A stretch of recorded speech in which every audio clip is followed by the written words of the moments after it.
humana, pudesse olhar para você hoje e ver a mulher que você é hoje, o que ela pensaria ou o que ela diria de você, o adulto que você foi transformado.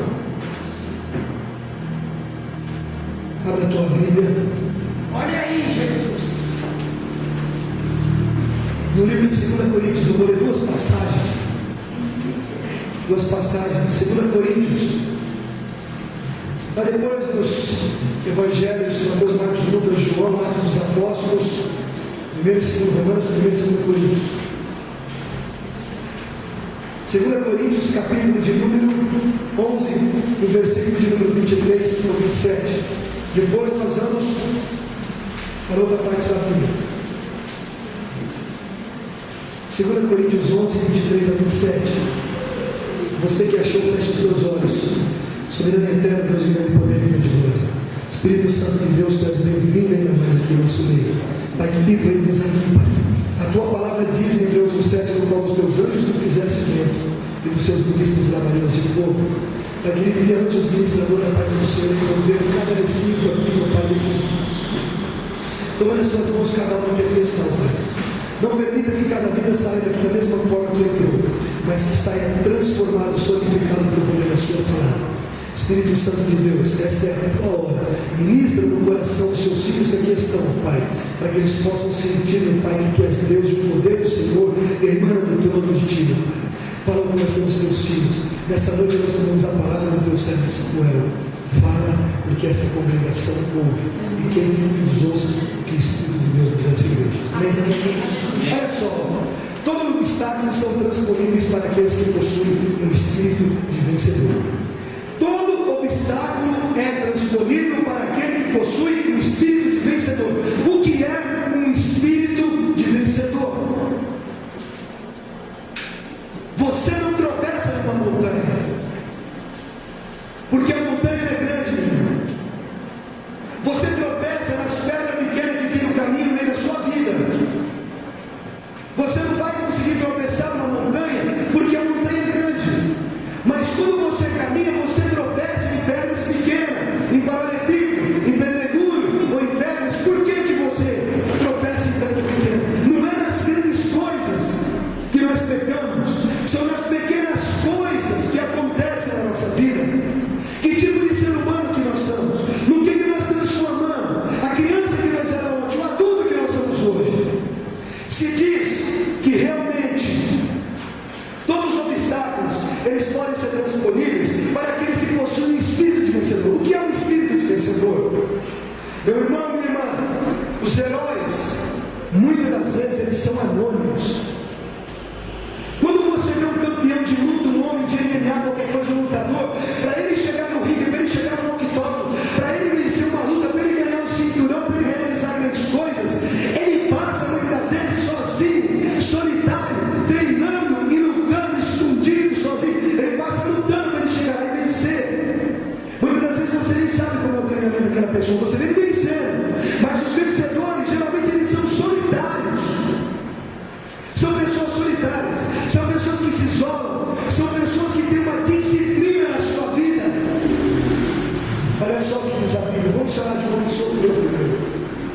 O apóstolo Paulo, 2 Coríntios 11, 23 diz assim: olha só, são ministros de Cristo? É uma pergunta. São ministros de Cristo? Ó, falam como fora de mim, o apóstolo Paulo falando. Eu ainda mais em trabalho, muito mais em açoite, mais do que eles em prisões, muito mais em perigo de morte, muitas vezes. Recebi dos judeus 5 quarentenas de açoites. Ó, os judeus açoitavam, os romanos batiam com vara. Recebi dos judeus 5 quarentenas de açoite, menos um. 3 vezes fui açoitado com varas. Aqui quem açoitou eles foi romanos. Uma vez fui apedrejado. 3 vezes sofri naufrágio. Uma noite e um dia passei no abismo. Em viagens muitas das vezes, em perigo de rios, em perigo dos salteadores, em perigos da minha nação, em perigo dos gentios, em perigo da cidade, em perigo do deserto, em perigo do mar, em perigo de outros falsos irmãos, em trabalho, em fadiga, em vigília, muitas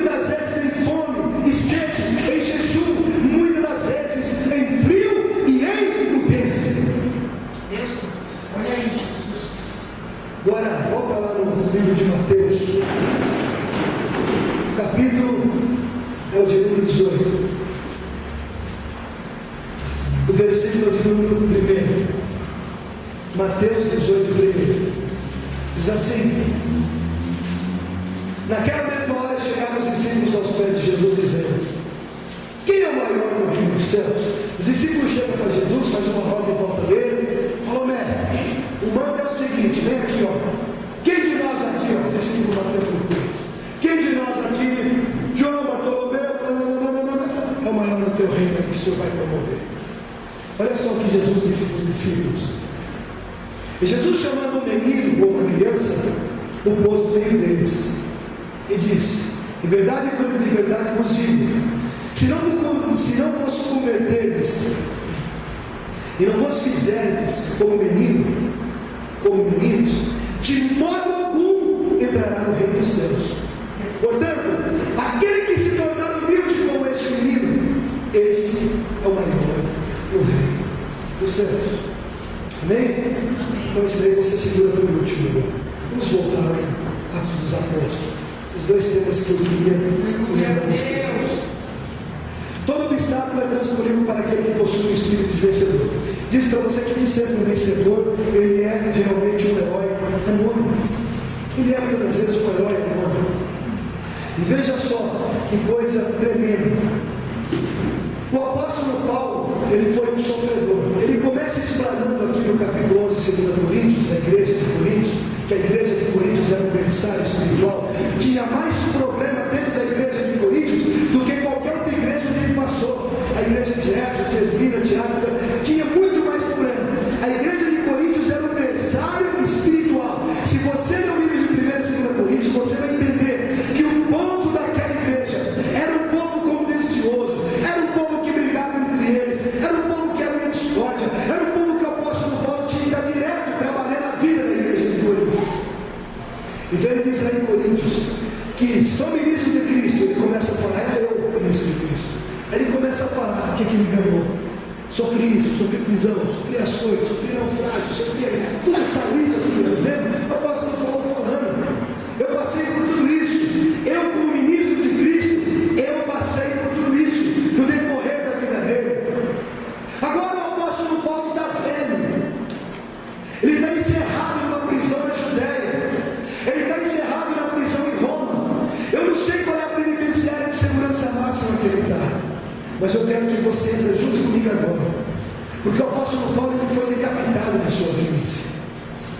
O apóstolo Pedro, quando foi ser crucificado, falou: sou digno de morrer como meu mestre, e crucifica de cabeça para baixo. Ele foi crucificado de cabeça para baixo, falou: não sou digno não. O apóstolo Paulo foi decapitado, a sua cabeça foi arrancada fora. Mas agora ele está no fim, ele apelou para tanto lado, ele era hebreu, ele era judeu, ele era formado nas coisas, ele era um homem erudito, ele era tudo. Quando ele se converteu a caminho de Damasco, o Senhor disse para Ananias: vai lá, Ananias, à mão direita, tem um homem lá chamado Saulo, que no hebraico significa, no hebraico não, Paulo, que no hebraico significa pequeno, ele se chama Saulo, vai lá e ora por ele. Ananias falou: não, peraí, Senhor, esse homem nem percebeu, matou ele, tem tudo, persegue cristão e mata. Ele falou: não, vai lá e põe a mão sobre ele, ora sobre ele. Esse é vaso escolhido meu, pode orar por ele. Eu vou converter por meus caminhos, Ananias, e esse homem vai saber quanto é bom ser filho. Quem está passando por luta aqui? Levanta, deixa eu ver. Não me incomodar, você vai ser declarações vitorioso. Vai lá, ora por esse homem, que ele não vai nem mais se chamar Saulo, ele vai se chamar Paulo, que significa pequeno, e ele vai ver quanto é bom sofrer pelo meu nome. Meu irmão, você está pensando que ser cristão é fácil? Se fosse cristão, o mundo inteiro aí seria, irmãos. O Senhor chamou você que você tem algo diferente.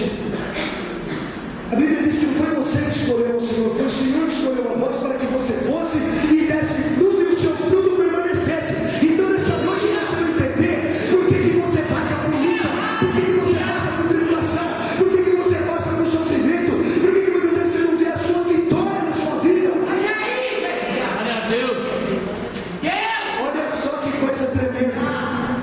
Os verdadeiros heróis, eles são difíceis de serem identificados, irmãos. Se vocês parar para analisar, eu quero que você entre comigo dentro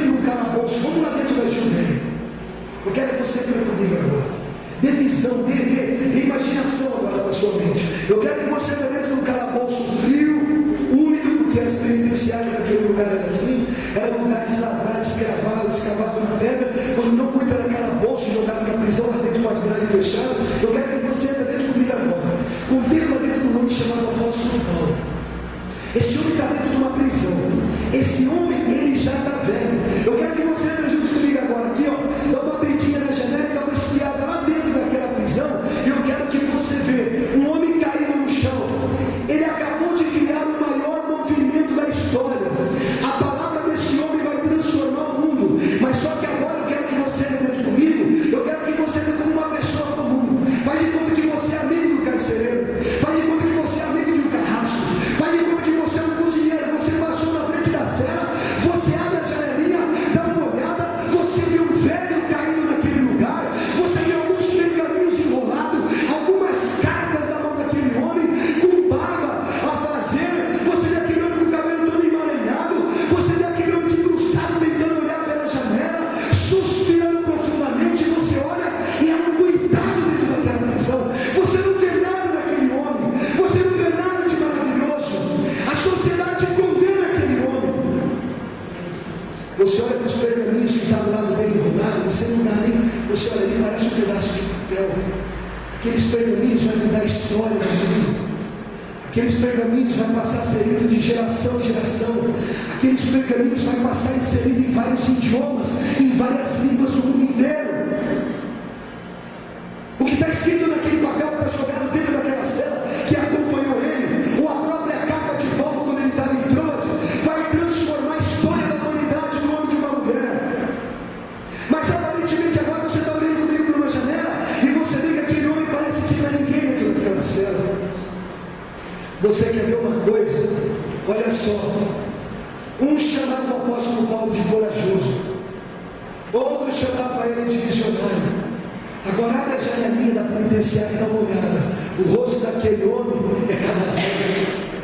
As barbas daquele homem estão toda emaranhada. Ele apoia na parede, ele fecha os olhos e suspira. Esse homem parece com nada. Sabe por quê? Quando você está no sofrimento, irmão, você não lembra de mais nada. Não foi isso que aconteceu com João? Glória a Deus. João não estava na penitenciária lá, não mandaram prender João, que era o primo de Jesus. João vira os seus discípulos e fala assim: pelo amor de Deus, vai lá, corre e fala para o meu primo Jesus, se ele realmente é o Messias, se ele é um dos tais, ou se ele é o que nós temos que esperar, ou se é outro que há de vir. João, seu primo, estava dentro da prisão e já nem sabia mais. Aquele que ele anunciou, que falou que era o Cordeiro de Deus, aquele que tirava o pecado do mundo, aquele que desceu, ele já não sabia mais era Jesus. Ele estava numa penitenciária, ele ia ser decapitado pelos homens do rei. Salomé ia dançar diante deles, ia pedir a cabeça de João. E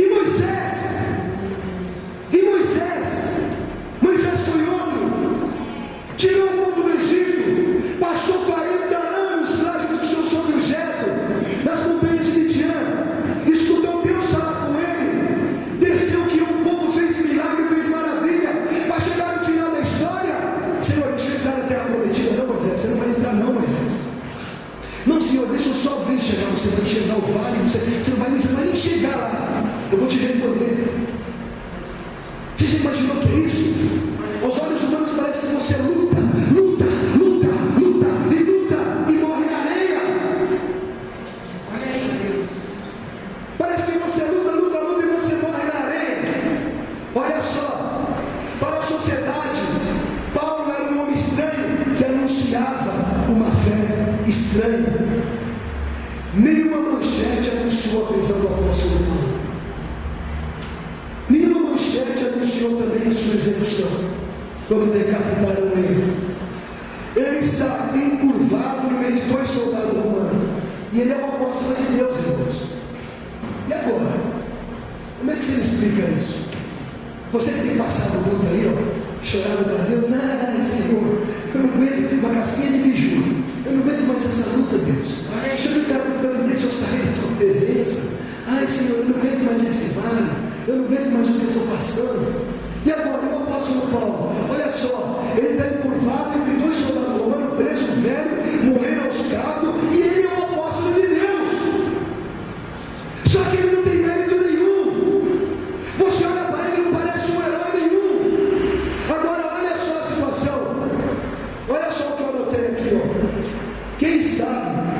quando ele experimentou uma boa refeição, ou quando o apóstolo Paulo deitou numa cama boa.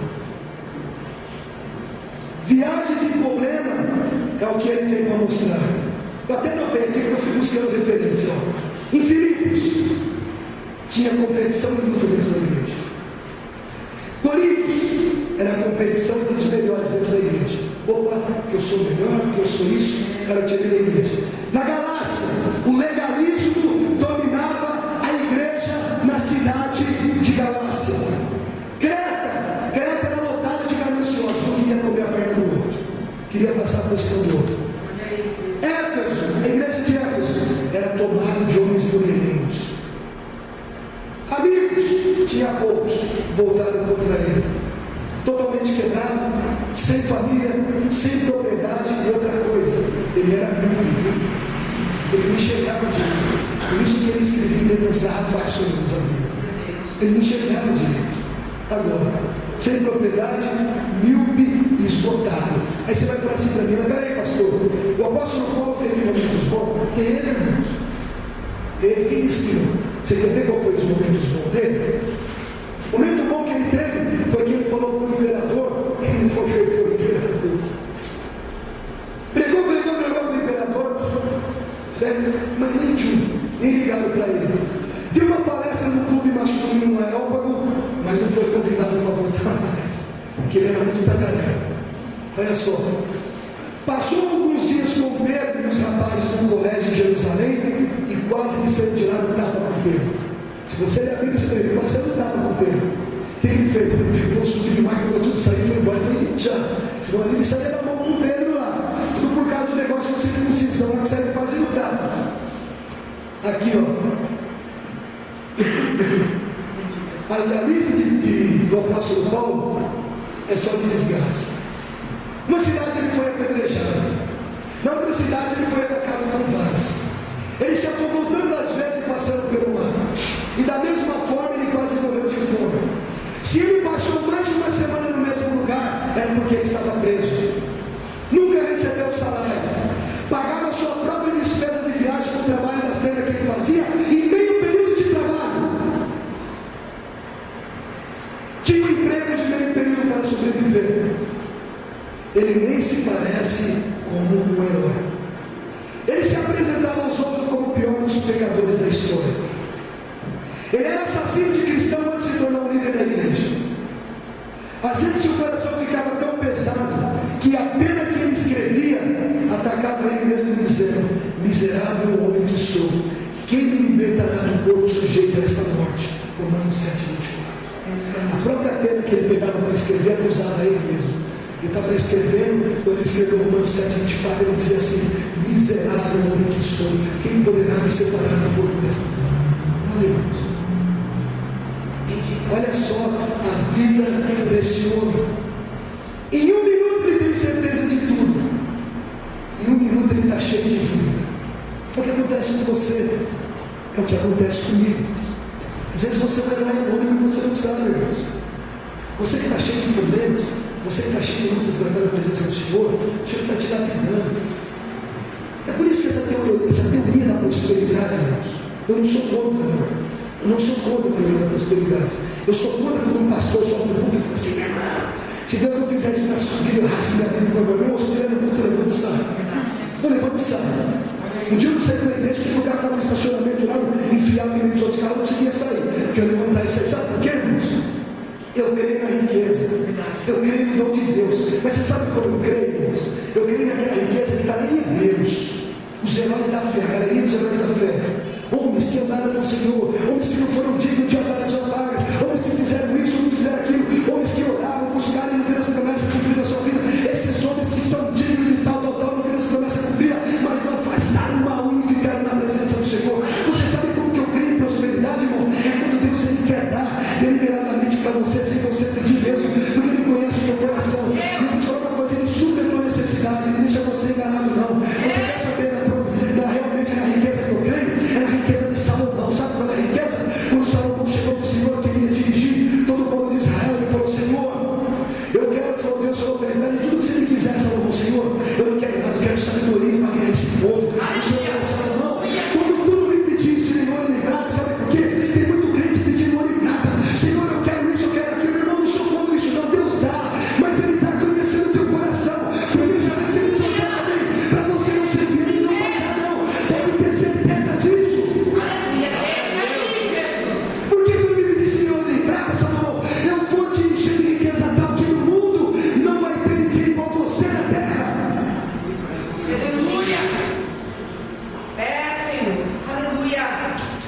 Olha só, que coisa tremenda na vida desse homem.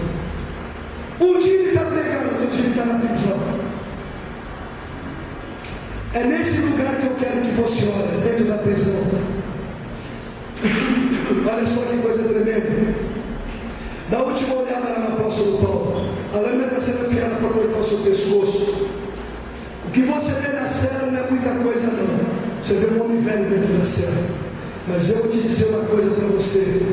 A vida desse homem vai mudar o curso da história. Olha só.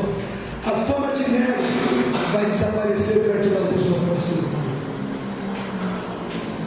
A fama de Nero em 200 anos iria desaparecer com o apóstolo Paulo ali dentro de uma prisão que ninguém dava nada para ele. Olha só, aqueles garranchos que estavam escritos naqueles pergaminhos no canto da cela, eles seriam lidos de geração em geração, em diversos idiomas, e teriam um impacto sobre as principais crenças do futuro. Ele é um velho com uma fé estranha, será morto e esquecido antes que a sua cabeça chegue ao chão. Ninguém se despediu dele, porque achava que o seu nome não seria lembrado por mais que uma geração. Você está chutando aí por quê? Qual a luta que você tem passado aí? Está te incomodando? Olha aí, Jesus. Qual que é a sua luta? Nossa, vejo pessoas falando assim: ai Senhor, eu queria viver naquela época de Jesus. Ai, que irmão, você está menosprezando até a presença do Espírito Santo. Ai Senhor, eu queria ser como Abraão. Dá o seu filho lá, mano. Vai nas cadeias da montanha de Moriá, dá o seu filho no holocausto. Vai lá, deixa eu te provar você. Ai, eu queria ser um apóstolo Paulo. Arranca a camisa, roupa, vamos ver quanta cicatriz você tem no corpo aí de açoite. Deus santo. Se eu fiquei 3 dias acordado, eu já queria subir daquele lugar. Porque o homem é assim, quando ele não é levado à pressão, tá bom. Por que relacionamentos não dão certo? Por que no namoro é tudo gostoso? Porque tá bom. Você não conhece eu não conheço você. Tá bom, tranquilo. Por que depois que você casa começa a aparecer o problema? Porque é pressão. Quando um começa a pressionar o outro, ninguém suporta a pressão, ninguém gosta. O ser humano não gosta de ser pressionado. Ninguém gosta de ser pressionado. Pressionou, acabou, acaba tudo, acaba toda a situação, acaba tudo. A vida é assim, o ser humano não suporta ser pressionado. Agora olha só uma situação que aconteceu aqui, ó, com o apóstolo Paulo, que foi algo tremendo. Ele foi um herói anônimo. E do jeito que ele foi um herói anônimo, você pode ser um herói anônimo. Porque ninguém dava nada para ele lá na cela. Pensava que a vida dele ia ser esquecida. Ele passou por cima até de Nero.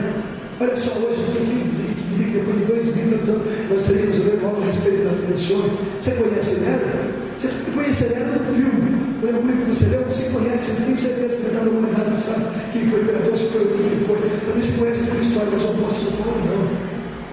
Como muita gente conhece o apóstolo Paulo, tenho certeza que muito mais que foi Nero, se você perguntar. Mas por que nós passamos tanta luta? Esse homem passou tanta luta e ele foi um herói anônimo. Sabe por quê, meu irmão? Os verdadeiros vencedores, eles possuem um espírito, mas um espírito de vitória. E muitas das vezes você é massacrado, muitas vezes você é provado. Você sabe por que nós passamos por luta? Por causa de escolhas nossas. É assim mesmo. Nós passamos por lutas por causa de escolhas nossas. Quando nós ficamos jogando a culpa em Deus, Senhor, por que isso? Ficamos jogando a culpa no diabo, ficamos jogando a culpa nesse tranquilo. Mas muitas vezes é por causa das nossas próprias decisões, das nossas escolhas que nós fazemos na nossa vida. Você quer ver uma coisa? Vamos lá com Jesus agora. Mateus 18.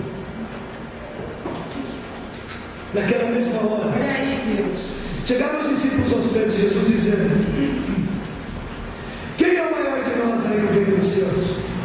Jesus chamando uma criança, o pôs no meio deles e disse: em verdade vos digo, se vós não converterdes e não vos fizerdes como um menino ou uma criança, de modo algum entrareis no reino dos céus.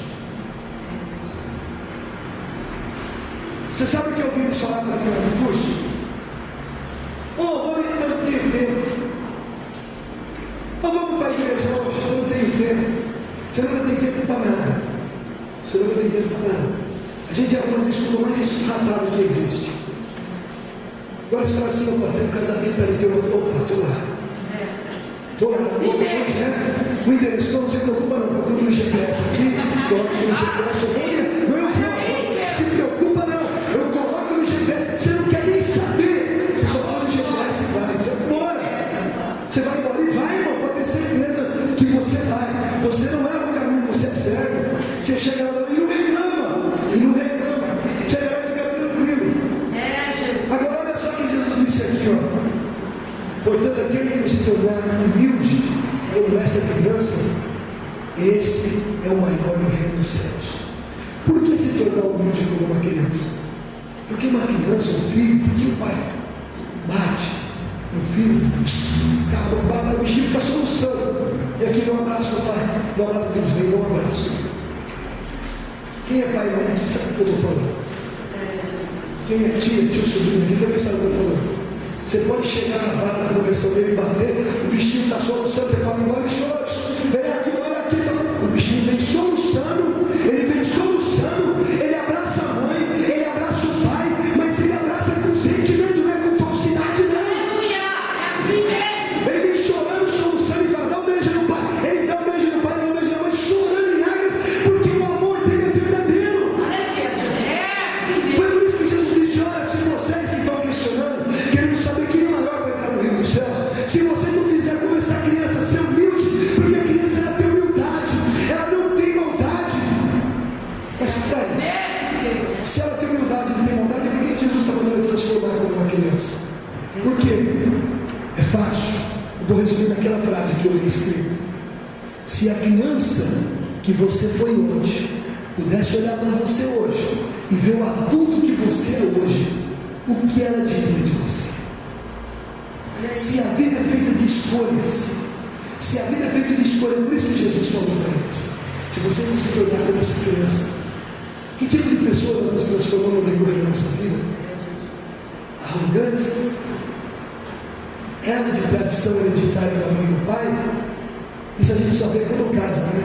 Olha lá,